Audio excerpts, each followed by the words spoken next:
اچھا میں ایک بات کرنا چاہتا ہوں، میری عادت نہیں ہے، میں یہ اپنی بڑائی نہیں کر رہا، اپنی بڑائی وہ ہو جو میں کہوں میں نے یہ کر دیا۔ میں حضور علیہ السلام کی یہ شان کہ حضور آج بھی کیسے کرم کرتے ہیں جو خود دیکھا وہ آپ کے آگے بیان کرنا چاہتا ہوں۔ آپ سننا چاہتے ہیں، اپنی آپ بیتی بیان کرنا چاہتا ہوں۔ قبلہ سید عارف شاہ صاحب گیلانی، مولانا کلیم اللہ صاحب، میں مدینہ منورہ میں تھا، شاید یہاں بھی کوئی ایسے لوگ ہوں جو اس وقت میرے ساتھ تھے۔ ایسے اس بات کے واقعے کے کئی گواہ میرے پاس موجود ہیں۔ رمضان کا مہینہ تھا، غالباً یہ رمضان چھوڑ کے 2 سال قبل رمضان کا واقعہ ہے غالباً۔ میں گنبد خضرا کے سامنے تھا، حضور علیہ السلام کا روضہ اقدس کے سائے میں نے مغرب کی نماز پڑھی، میں نے سلام پھیرا، مجھے کچھ احباب تو یاد ہیں جو اس وقت میرے ساتھ تھے۔ میں نے سلام پھیرا تو ایک شخص آیا شاہ صاحب، وہ مجھے ایک دم سینے سے لگا کے رو پڑا۔ وہاں اکثر لوگ یہ سمجھتے ہیں کہ میری طبیعت میں کوئی ایسا نخرہ ہے کہ میں ملنا نہیں چاہتا، وہاں اصل میں آپ کو پتا ہے سوء ادب ہے، جب پیروں کا پیر موجود ہو تو نوکروں چاکروں سے کیا ملنا ہے۔ میں وہاں لوگوں کو سمجھاتا ہوں بھئی یہاں ہمیں مل کے وقت ضائع مت کرو، ہم تو اس دربار کے کتے ہیں، یہاں مالک کا روزہ دے۔ حضور کے دربار میں بھی کوئی ہم جیسے ناکارے لوگوں کے پیچھے پڑا رہا ہے، یہ جہالت ہے۔ جب حضور کا روزہ سامنے ہے تو سارے پیر بھی ادھر کے مانگتے ہیں، سارے غوث بھی ادھر کے مانگتے ہیں، سارے کتب بھی ادھر کے مانگتے ہیں، سارے ابدال بھی ادھر کے مانگتے ہیں۔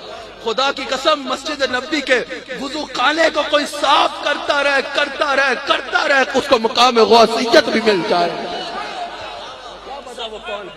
ابھی پچھلے دنوں الحمدللہ وہ ایک دن سے کام پہ تشریف لائے ہوئے تھے، ان کی شفقت ہے، وہ جب پاکستان آتے ہیں وہ مجھ پہ ضرور کرم فرماتے ہیں، جو حضور کے روزے کے کنجی بردار ہیں، ہر ہفتے حضور علیہ السلام کے روزہ اقدس کے اندر جا کے صفائی کرتے ہیں۔ وہ عیدگاہ تشریف لائے، میں نے اپنی دستار اتار کے ان کی جوتیوں پہ رکھ دی، میں نے کہا حضور کے دربار میں صفائی کرنے والا میرے گھر آیا۔ تمہیں کیا پتا وہ کیا ہے؟ خیر جو میں بات کر رہا تھا، ایک شخص نے آ کے مجھے سینے سے لگایا اور رو پڑا، میں نے اپنا آپ چھڑایا۔ وہاں الحمدللہ لوگ محبت کرتے ہیں، جہاں بیٹھوں جھمگٹے لگ جاتے ہیں، مجھے تو وہ رومال سے چہرہ چھپا کے بیٹھنا پڑتا ہے۔ وہاں بیٹھا میں، آ کے ایک شخص سینے سے لگ کے رونا شروع ہو گیا، میں نے چھڑایا، میں نے کہا پیچھے ہٹو، یہاں کا ادب کا خیال کرو، ادھر دیکھو، ادھر کیا دیکھ رہے ہو؟ کہا نہیں میں تمہیں کچھ بتانا چاہتا ہوں۔ اس کے ساتھ اس کا ایک بچہ تھا، بچے کی عمر کوئی 15 سال ہوگی، 14-15 سال کا بچہ تھا، بلکہ اس سے بھی کم۔ وہ بھی رو رہا ہے اور میرا ہاتھ پکڑ کر روئے جا رہا ہے۔ کہا ہم اپنی ایک آپ بیتی آپ کو سنانا چاہتے ہیں اور آپ کا شکریہ ادا کرنا چاہتے ہیں کہ آپ نے یہ رستہ دکھایا۔ میں نے کہا کیا ہوا؟ میں ویسے نہ سنتا، لیکن ان کے لہجے میں اتنی پختگی تھی اور ان کی آنکھوں کے آنسو بتا رہے تھے کہ انہوں نے کچھ دیکھا ہے۔ یہ سننے والی بات ہے۔ میں نے پوچھا کہ مجھ سے کیا بات کرنا چاہتے ہو؟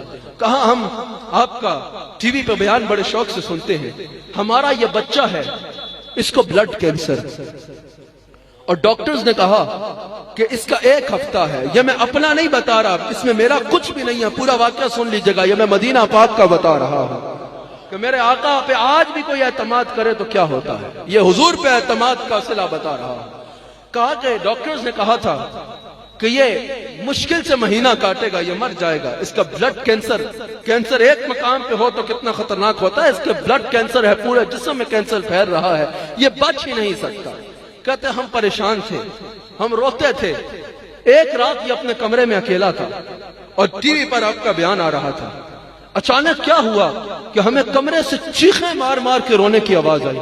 ہم نے سوچا اس کا وقت آخر آ گیا ہے، تکلیف سے تڑپ رہا ہے۔ ہم اپنے بچے کو سینے سے لگانے کے لیے دوڑے تو دیکھا وہ اپنی نشست پہ بیٹھا ٹی وی پہ بیان سن رہا ہے اور چیخیں مار مار کے رو رہا ہے۔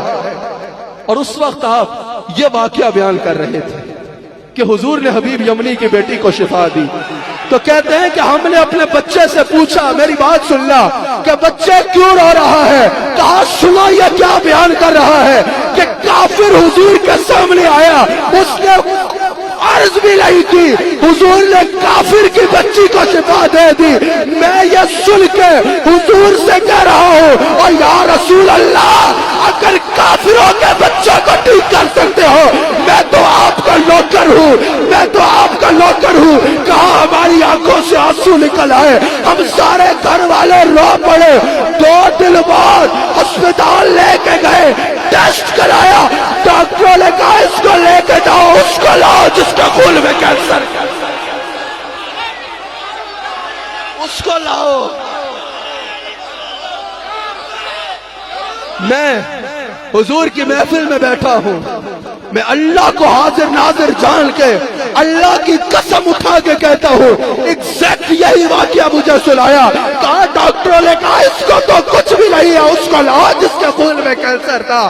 خدا کی قسم آج بھی فریاد امتی جو کرے حال زار میں ممکن نہیں کہ خیر البشر کو خبر نہ ہو۔ آج بھی اگر حضور کو کوئی پکارے، کوئی شفا مانگے مصطفیٰ شفا دیتے ہیں، کوئی اولاد مانگے مصطفیٰ اولاد دیتے ہیں، کوئی دنیا مانگے مصطفیٰ دنیا دیتے ہیں، کوئی دولت مانگے مصطفیٰ دولت دیتے ہیں، کوئی زندگی مانگے مصطفیٰ زندگی دیتے ہیں۔